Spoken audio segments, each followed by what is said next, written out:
Praise lord. దేవుని నామానికి స్తోత్రం. మీ అందరికీ నా హృదయపూర్వకమైన వందనాలు.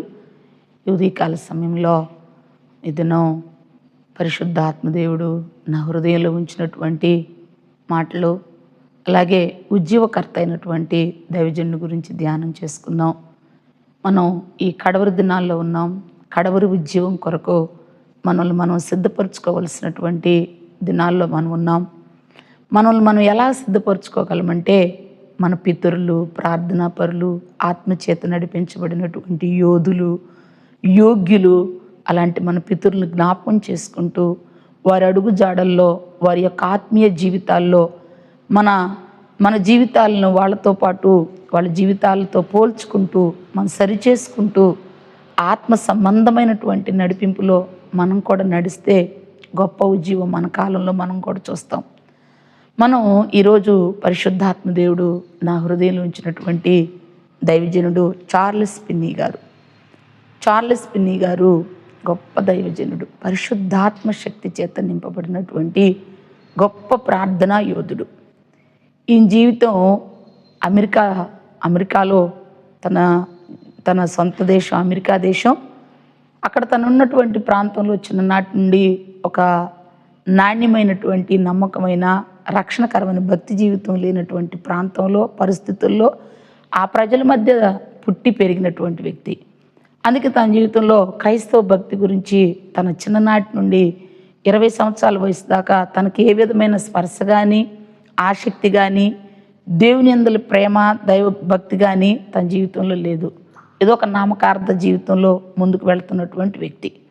అయితే తన 20 సంవత్సరంలో తన చదువులు చక్కగా చదువుకుంటూ చదువు ముగించుకొని లా శాస్త్రాన్ని ఆయన లాయర్ అవటానికి సిద్ధపడుతున్నటువంటి ఆ దినాల్లో చాలా బుక్స్ చదువుతూ, అలాగే వారి మీద ఉన్నటువంటి పెద్దలైన వారు వాళ్ళతోటి కొన్ని శాస్త్రాలు చదువుతూ నేర్చుకుంటున్న టైంలో మోషే రాసినటువంటి పంచమకాండాలు, ఆ పంచమకాండాల్లో ఉన్నటువంటి మానవ జీవితంలో ఉన్న విధానం, ఆ న్యాయాన్ని, ఆ శాస్త్రాన్ని చదువుతున్నప్పుడు పిన్ని గారు కూడా ఒక బైబిల్ కొనుక్కుంటారు.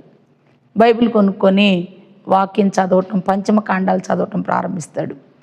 పంచమకాండాలు చదవటం ప్రారంభిస్తాడు. కానీ తన జీవితంలో దేవుని గురించి ప్రేమ, యథార్థమైన నమ్మకత్వం, దేవునితో నడవాలనేటువంటి ఆ స్పర్శ తనలో కలగదు. కానీ అంతరంగంలో దేవుని నీతి, న్యాయం, మానవుల ఎడల ఆయనకున్న ప్రేమ, మానవుల ఎడల ఆయనకున్నటువంటి ఆ న్యాయ సంబంధమైనటువంటి ఆ స్థితిని చూసి నమ్ముతాడు, హృదయంలో మెచ్చుకుంటాడు.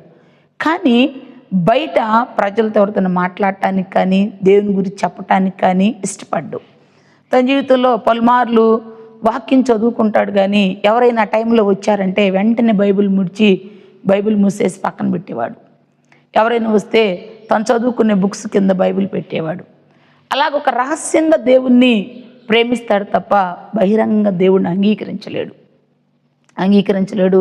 మనసులో ప్రార్థన చేసుకుంటాడు. కానీ యథార్థంగా ఎవరైనా చూస్తారేమో, ఎవరైనా చూస్తే నేను తక్కువైపోతానేమోనని తన మనసులో ఫీల్ అయిపోతూ ఉండేవాడు. అంతేకాకుండా తను చూసినటువంటి ఆ చుట్టుపక్కల ప్రాంతాల్లో ప్రజలు పరిశుద్ధ దేవుని మందిరానికి వెళుతూ పరిశుద్ధ గ్రంథాన్ని చదువుతా కూడా ప్రవర్తన మారక, జీవితాలు సరిలేక, నిజమైన పరిశుద్ధ జీవితం, నిజమైన మంచి ప్రవర్తన లేక ఉండటం కూడా చూసి తన జీవితంలో ఎక్కడ నేను కూడా బయటపడకూడదు, ఒకవేళ బయటపడితే నా లోపాన్ని బట్టి దేవుణ్ణి ఎక్కడైనా అవమానపరుస్తారన్నట్లుగా తన జీవితంలో దేవుని గురించి బయటకు చెప్పలేడు. ఇలాంటి పరిస్థితుల్లో ఉంటాడు. కానీ తన మనసులో అశాంతి, నెమ్మది ఉండదు, మనశ్శాంతి లేకుండా చాలా బాధపడిపోతూ ఉంటాడు. రోజు ఆ అంతరంగంలో జరుగుతున్నటువంటి ఆ అశాంతిని తట్టుకోలేక ఓ అరణ్యానికి వెళ్తాడు. అరణ్యానికి వెళ్ళి చాలా బాధపడిపోతూ ఉంటాడు. అసలు ఈ అశాంతికి కారణం ఏంటి? నేను ఎందుకని నా మనసులో ఒక నెమ్మదైన స్థితి, వాక్యం చదువుతున్నాను, మనసులో ప్రార్థన చేసుకుంటున్నాను, దేవుని ద్వారా వచ్చే ప్రశాంతత నాకు ఎందుకు రావట్లేదని చాలా బాధపడిపోతూ ఉంటాడు. ఎవరైనా ప్రార్థన చేస్తే చూస్తారేమో, ఎవరైనా నేను క్రైస్తవుని అనుకుంటారేమోనని అరణ్యంలోకి వెళ్ళిపోతాడు. అరణ్యంలోకి వెళ్ళిపోతే అక్కడ తెలియని పరిశుద్ధాత్మ దేవుని సన్నిధి పిన్ని గారిని ఆవరించింది. ఆ తెలియని పరిశుద్ధాత్మ సన్నిధి తన హృదయంలో ఉన్నటువంటి యథార్థంగా దేవుని ఒప్పుకోలేనటువంటి ఆ స్థితిని చెప్పి ఒక ప్రేరేపణ తన అంతరంగంలో కలిగిద్ది. పిన్ని, నన్ను నువ్వు ఒప్పుకోలేకపోతున్నావు కదా, నన్ను కనుక నువ్వు ఒప్పుకుంటే నీ అంతరంగంలో దైవికమైన శాంతి నీకు నేను అనుగ్రహిస్తానని చెప్పి ఒక ఆత్మ సంబంధమైన ప్రేరేపణ వచ్చింది. వెంటనే దిక్కులు పెక్కలిల్లేలాగా, దిక్కులన్నీ కూడా ప్రతిధ్వనించేలాగా పెద్ద స్వరంతో కేకలేస్తాడు. దేవా, లోకమంతా ఏకమైపోయినా నేను నీకు వేరు కాను దేవా. ఈ లోకమంతా ఒకటై నా మీదకి వచ్చి నన్ను నీకు దూరం చేసిన నేను నీకు వేరు కాను ప్రభా, నీవే నా దేవుడివని నేను కేకలు పెట్టి చెప్తానని చెప్పి బిగ్గర స్వరంతో పశ్చాత్తాపంతో ఏడవటం ప్రారంభిస్తాడు. ఎప్పుడైతే అలా అరిచి పశ్చాత్తాపంతో దేవుని వైపు తిరుగుతాడో పరిశుద్ధాత్మ దేవుని సన్నిధి పిన్ని గారిని ఆవరించింది. పరిశుద్ధాత్మ దేవుడు తెలియని ఆత్మశక్తితో పిన్ని గారిని నింపి హృదయంలో పాపపు ఒప్పుకోల ఆత్మతో దేవుడు సంధిస్తాడు. వెంటనే కన్నీటితో పశ్చాత్తాపంతో తన అవిధేయతలు, తన హృదయ గర్వం, దేవుని యథార్థంగా ఒప్పుకోలేని తన స్థితి అంతటిని దేవుని ఎదుట ఒప్పుకుంటాడు. కన్నీటితో పశ్చాత్తాపంతో ఎన్ని గంటలు ప్రార్థన చేశాడో అర్థం కాకుండా దేవుని సన్నిధిలో మొరపెడతాడు. పశ్చాత్తాపంతో ప్రార్థన చేసుకుంటాడు. దేవుని దైవికమైన సమాధానం చార్లెస్ పిన్ని గారిని ఆవరించేదాకా గొప్ప ధ్వనులతో కన్నీటితో ఎలుగెత్తి ఏడ్చి దేవుని సన్నిధిలో ఒప్పుకుంటాడు.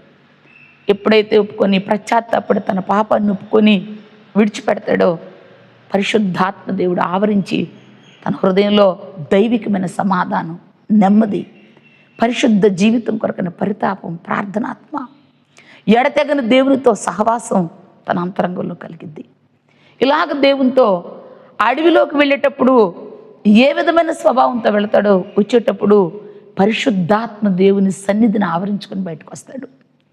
పరిశుద్ధాత్మ దేవునితో నడిపించబడతాడు.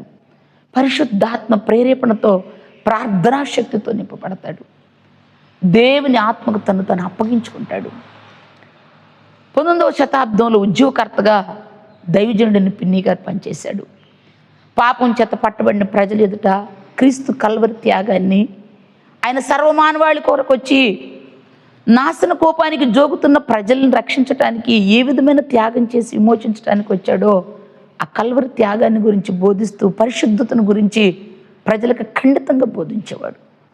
అన్నాడు ఇర్మియా ప్రవక్త ఇశ్రాయేల్ ప్రజల పక్షాన ఎలాంటి కఠినమైన పరిస్థితులు తనకు ఎదురుపడినప్పటికీ ఎలాగ దేవుని ధైర్యంతో దేవుని వాక్యాన్ని బోధించాడో కట్టుటకు, పెళ్ళగించుటకు, నాటుటకు నేను ఏర్పరచుకున్నానని దేవుడు చెప్పినట్లుగా ఆ కాలంలో పిన్ని గారిని దేవుడు అలా వాడుకున్నాడు.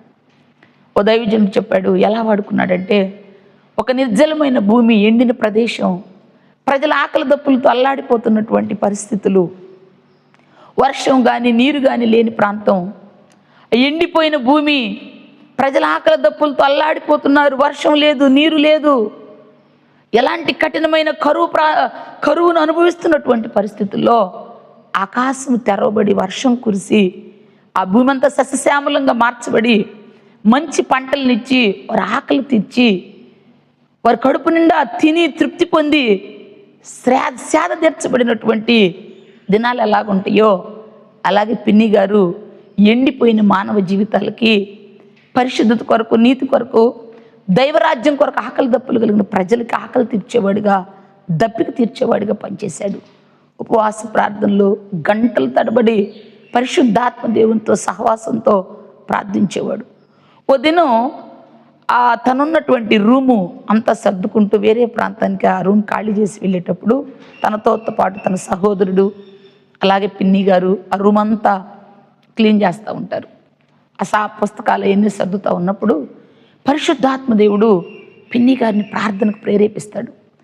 ప్రేరేపించినప్పుడు, సోదరుడా నువ్వు ఇవన్నీ సర్దు, నేను ఇప్పుడే దేవునితో మాట్లాడొస్తానని చెప్పి తన పక్కనున్న గదిలోకి వెళ్తాడు.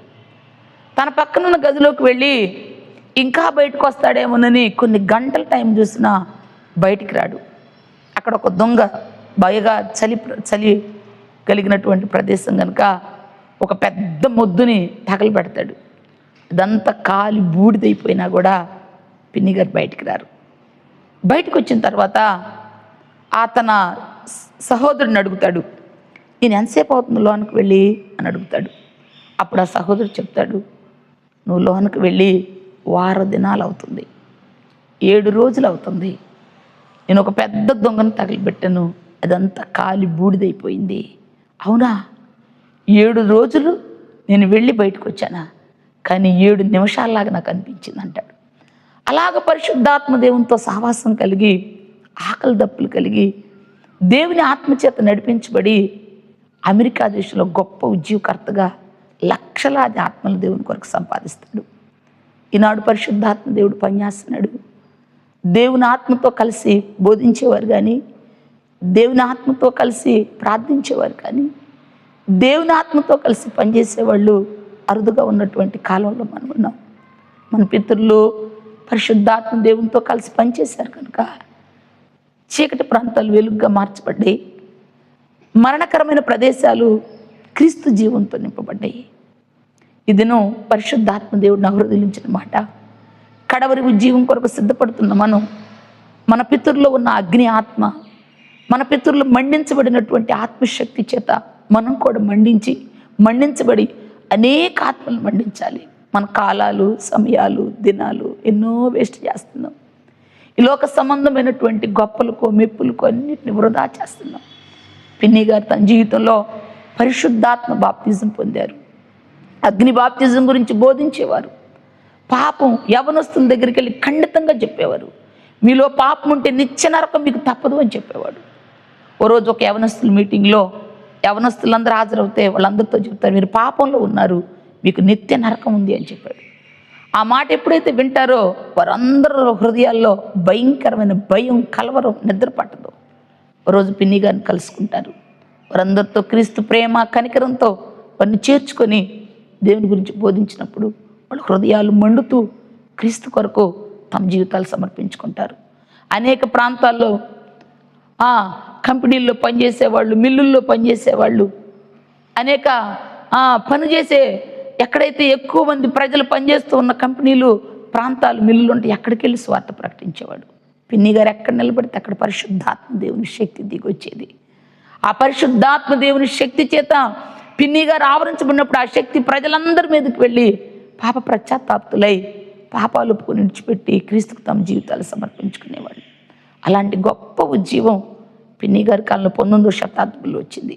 అంతేకాదు దీని కారకులు పిన్ని గారే కాదు, పిన్ని గారి వెనకాల ఓ బలమైన ప్రార్థన పరులు 2 వ్యక్తులు ఉన్నారు. ఆ దైవజనుల యొక్క కన్నీరు, రహస్య ప్రార్థనలు, బోధించబడాలి, బోధించే శక్తి, సామర్థ్యతలు ఆ దైవజనులకున్నా వారు బయటికి రాకుండా ప్రార్థనా భారంతో ప్రజల్లో ఉన్నటువంటి ఆ పాపం, ప్రజల జీవితాల్లో ఉన్నటువంటి ఆ భయంకరమైన ఆ నిత్య తీర్పుకి గురవుతున్నటువంటి ఆ స్థితిని చూసి వాళ్ళు పాప పశ్చాత్తాపంతో ప్రజల్ని విడిపించాలనే భారంతో రహస్య స్థలాల్లో ప్రార్థించేవాళ్ళు. ఆ ప్రార్థన, పిన్ని గారి త్యాగం, ఆ సమర్పణ, పరిశుద్ధాత్మ దేవునితో నడిచే ఆ నడవడి అమెరికా దేశంలో గొప్ప ఉజ్జీవానికి కారణమైంది. లక్షల కొలది ప్రజలు రక్షించబడేవాళ్ళు. పాపంతో నింపబడిన హృదయాలు అందరు ఎలుగెత్తి ఏడ్చి ఆ ఏడుపుకి వాక్యం కానీ ప్రార్థన నడిపి అర్థం కానంతగా సమూహాలుగా ప్రజలు ఏడ్చేవాళ్ళు.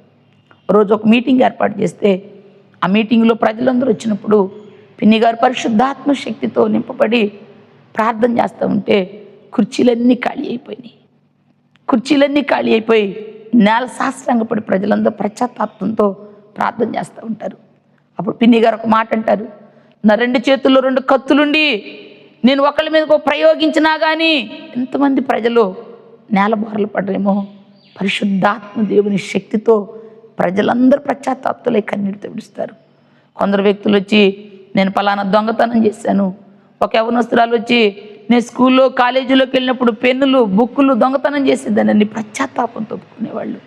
తన రహస్య పాపాలన్నీ ఎలుగెత్తుకొని విడిచిపెట్టేవాళ్ళు. కొన్ని సంవత్సరాలు తమ జీవితకాలం అంతయు కూడా పరిశుద్ధ జీవితం కొరకు పరితాపం కలిగి ప్రజలు మండించబడ్డారు. కారణం ఒక పిన్ని గారు దేవుని ఆత్మచేత దర్శించబడి, తాకబడి, పరిశుద్ధాత్మ దేవుని తను అప్పగించుకొని దైవరాజ్య కార్యం కొరకు తను సమర్పించుకొని ఆత్మచేత నడిపించబడ్డారు. అందుకే దేవుని వాక్యం చెబుతుంది, ఎందరు దేవుని ఆత్మచేత నడిపించబడతారు వారు దేవుని స్వభావం కలిగిన వారు. దేవుని ఆత్మచేత నడిపించబడే వారి ద్వారాగా దైవ కార్యాలు జరుగుతాయి. మానవ జ్ఞానం, తెలివితేటలు, విజ్ఞానం వలన దైవరాజ్యం కట్టబడదు. కానీ పరిశుద్ధాత్మ దేవునితో కలిసి పనిచేస్తే, పరిశుద్ధాత్మ దేవునితో కలిసి ప్రార్థిస్తే, పరిశుద్ధాత్మ దేవుని యొక్క నడిపింపులో పరిచర్య ధర్మాన్ని ముందుకు తీసుకువెళ్తే దాన్ని ఘనపరిచి బలపరిచి దేవుని మహిమార్థం ఆ పరిచర్య దేవుడు వాడుకుంటాడు. మన పితరులు మన దేశాల్లో ఉజ్జీవాన్ని తీసుకురావడానికి కారణం ఏంటంటే ఆత్మదేవునితో కలిసి పనిచేశారు. మనం అది పరిశుద్ధాత్మ యుగంలో మనం ఉన్నాం. ఆత్మదేవుడు పనిచేస్తున్న కాలంలో ఉన్నాం. మన జీవితాల్లో ఈనాడు క్రైస్తవ జీవితంలో ఏలుబడవుతుంది స్వయం, స్వనీతి, స్వగర్వం ఉజ్జీవానికి ఆటంకాలుగా ఉన్నాయి. మన స్వనీతిని, స్వగర్వాన్ని, మన జ్ఞాన బలాలు, బుద్ధి బలాల్ని పక్కన పెట్టి దేవుని ఆత్మకు అప్పగించుకుంటే ఆయన రాజ్యం మహోన్నతంగా కట్టబడింది. కడవరి ఉజ్జీవం మన కాళ్ళలోనే చూడాలి, మనం ఉన్నప్పుడే చూడాలి. గొప్ప ఉజ్జీవం మన ప్రాంతాలని, మన దేశాల్ని, మన రాష్ట్రాల్ని ఆవరించేటట్లుగా మన పితరులను జ్ఞాపకం చేసుకుంటూ మన ఆత్మీయ జీవితాలు ముందు కొనసాగించుకుందాం. దేవుడు ఆ కృప, ఆ భారం, ఆత్మశక్తి మాకు మనందరికి దయచేయునుగాక. ఆమేన్, ఆమేన్.